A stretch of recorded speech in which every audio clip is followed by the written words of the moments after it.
అందరికీ నమస్కారం. జనక్పూర్ ధామ్లో ఎన్నో విశేషమైన ప్రదేశాలను మనం చూస్తున్నాం. ఇందులో భాగంగా ఖచ్చితంగా అందరూ దర్శించుకోవాల్సినటువంటి విశిష్టమైన ప్రదేశమే రాజ్దేవి మందిర్ అండి. ఇది ఒక శక్తిపీఠంగా చెప్తారు. ప్రత్యేకించి మిథిలా నగరాన్ని పాలించినటువంటి జనక మహారాజు వారు ప్రత్యేకంగా ఈ అమ్మవారికి పూజలు చేసేవారు, ఒక కులదైవంగా భావించేవారట.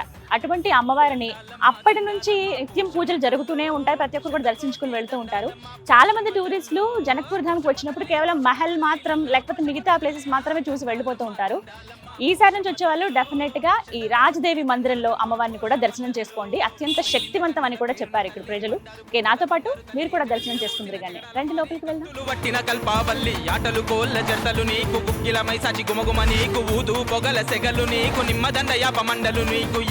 ఆడపడుచు తీరు పూజలే చేస్తాం, ఏటేటా మరువకుండా జాతర జరిపిస్తాం, కళ్ళు సార సాకలే దండిగా నీకు పోస్తాం, భక్తితోని వండిన బోనాలెత్తుకొస్తాం. అమ్మా జగన్మాత ఎంత హాయిగా ప్రశాంతంగా అనిపిస్తుందో, భలే ఉంది. దర్శనం అయితే చాలా బాగా జరిగింది. 2 సింహాలు చూడండి ఎంట్రన్స్లో.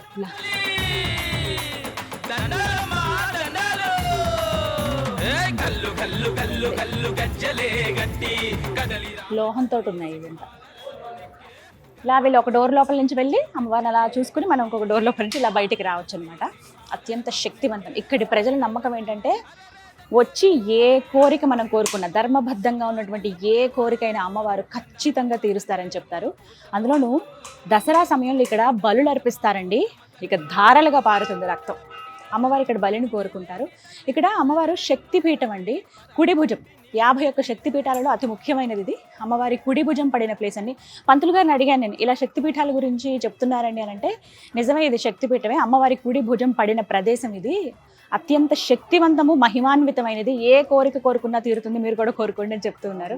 నిజంగా అమ్మవారిని దర్శించుకోవడం ఒక మహద్భాగ్యం. ఇక కోరిక అన్నీ ఇచ్చింది ఆమెకే తెలుసు కదా మనకి ఏమి ఇవ్వాలో ఏం వద్దు అని చెప్పి. చాలా చాలా బాగుందండి. మీరు జనక్పూర్ వస్తే ఖచ్చితంగా దర్శనం అయితే చేసుకోండి. ప్రత్యేకించి ఏంటంటే జనక మహారాజు అంటే ఆయన మిథిలా నగర సామ్రాజ్యాధీశులు కదా. ఇంకా ముందు తరం రాజులు ఎవరైతే ఉన్నారో వాళ్ళ ముందు తరం వాళ్ళందరూ కూడా అమ్మవారినే కులదైవంగా భావించేవారట. అలా నిత్యం పూజలు చేయటం, ఏ ఉన్నా సరే ఏ కార్యం జరిగినా ఏదైనా శుభకార్యం అనుకున్నా అమ్మవారికి వచ్చి విన్నవించుకోవటం, అలాగే అమ్మవారి దగ్గర అది జరిగిన తర్వాత ఆవిడికి కృతజ్ఞతలు చెప్పుకునేందుకు రావడం, ఇలా ప్రతినిత్యం ఆవిడతో ఏదో ఒక అనుబంధం అలా ఉండేది అంతే వంశపారంపర్యంగా. అలాగే సీతారాముల కళ్యాణం జరిగినప్పుడు కూడా ఏంటంటే కళ్యాణం అయిపోయిన తర్వాత అమ్మవారిని అయ్యేవారు అంటే ఇద్దరు సీతారాములు ఇద్దరు కూడా ఇక్కడికి వచ్చి పూజలు చేసుకుని ఇక్కడి నుంచే అయోధ్యకి వెళ్ళారనమాట. అయితే చివరిగా వారు గడిపినటువంటి క్షణాలు ఇక్కడే సీతారాములు వారు ఇక్కడ జనక్పూర్లో. అందుకనే అటు చివరిగా వాళ్ళు వదిలి వెళ్ళిన ప్రదేశం కాబట్టి ఆఖరిగా వాళ్ళకి ఒక గుర్తుగా ఇక్కడ ఒక రామాలయం కూడా నిర్మించారు. పూర్తిగా నేపాల్ ఆర్కిటెక్చర్ లాగా మనకు కనిపిస్తుందండి. అద్భుతంగా ఉంటుంది. అమ్మవారి గుడి లోపల నుంచే వెళ్ళాలి, వెనుక భాగంలో ఉంటుంది అనమాట. రామచంద్ర ఎంత బ్యూటిఫుల్గా ఉందో చూడండి. అసలు మనం కొద్దిగా బార్డర్ దాటి నేపాల్లో అడుగు పెడుతుండగానే ఆర్కిటెక్చర్లన్నీ భలే అనిపిస్తాయి. మనకంతా గోపురాలు కట్టి విగ్రహాలు రంగురంగులుగా ఇలా ఉంటాయి కదా, పెద్ద పెద్ద రాజగోపురాలు ఇవన్నీ. ఇక్కడ అస్సలు అలా ఉండవు. సిమెంట్తో ఏది కూడా గోపురం కట్టినట్టుగా మనకు కనిపించదు. ఒక్కసారి ఆర్కిటెక్చర్ చూడండి ఎంత బాగుందో. అసలు ఆ dark brown and light brown colour mix తోటి సుందరంగా ఉంది మందిరం అయితే. అంటే లాస్ట్ వాళ్ళు ఇక్కడి నుంచే ఇంకా అయోధ్య వెళ్ళారట. అందుకని గుర్తుగా ఇక్కడ స్వామి అమ్మవారు ఇక్కడ ఉన్నారు కదా అని చెప్పి ఇక్కడ ఒక మందిరాన్ని నిర్మించారు.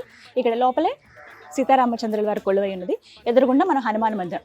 సేమ్ రెండు ఒకలాగే మనం చూస్తాము. చిన్నగా ఉంటుంది కొంచెం హనుమాన్ మందిరం. పైన చూడండి అదంతా కూడా చెక్కతోటి, చెక్క పైన కూడా ఇంకా హనుమాన్ ఉన్నారు. ఇక్కడ చూడండి చూపిస్తాను. ఇదంతా చెక్కతో చేశారు కదా, చెక్కతో కట్టిన దాని మీద కూడా హనుమాన్ ఉన్నారు చూడండి. ఆంజనేయ స్వామి మొత్తం ఎంత నీట్గా చెక్కారో. ఇవంతా ఇటుకలతోటి పైన జస్ట్ ఇట్లా కలర్ లాగా వేసేసారు కొంచెం ఎంబోజ్ అవ్వడానికి ఆ డార్క్ కలర్. మిగతాదంతా కూడా కలప, అదంతా పైన స్ట్రక్చర్. ఇంకా పైకేమో రేకుల్లాగా వేశారు. సో ఇదన్నమాట డిజైన్. ఇట్లాంటివి మనం పూర్తిగా నేపాల్ అంతా మనకు కనిపిస్తాయి. స్టార్టింగ్లో మనం ఉన్నాం యాక్చువల్లీ, ఇండియా దాటి నేపాల్ స్టార్టింగ్లో ఉన్నాం. దీని తర్వాత కాఠ్మండు. ఇంకా పక్కా నేపాల్ వాతావరణం మనకు తెలియాలంటే ఇంకా కాస్త ముందుకు వెళ్ళాల్సి ఉంటుంది. మొత్తం మీద సీతారాముల వారు ఆఖరిగా కొంతసేపు గడిపి అమ్మవారి దర్శనం చేసుకుని వెళ్ళిన ప్రదేశం ఇది. మీరు కనుక జనక్పూర్ వస్తే ఖచ్చితంగా ఈ ప్రాంతానికి రండి. ఇక్కడ కాసేపు గడిపి ఆ రాజదేవి అమ్మవారిని అలాగే ఇక్కడ సీతారామచంద్ర స్వామి వారికి కూడా మనస్ఫూర్తిగా దండం పెట్టుకుని వెళ్ళండి. మీరేమన్నా మంచి కోరిక కోరుకుంటే ఖచ్చితంగా అది నెరవేరుతుంది. మళ్ళీ అమ్మవారి దగ్గరికి ఆవిడే రప్పించుకుంటుంది. ఇది వాళ్ళ వీడియో. జై సీతారాం.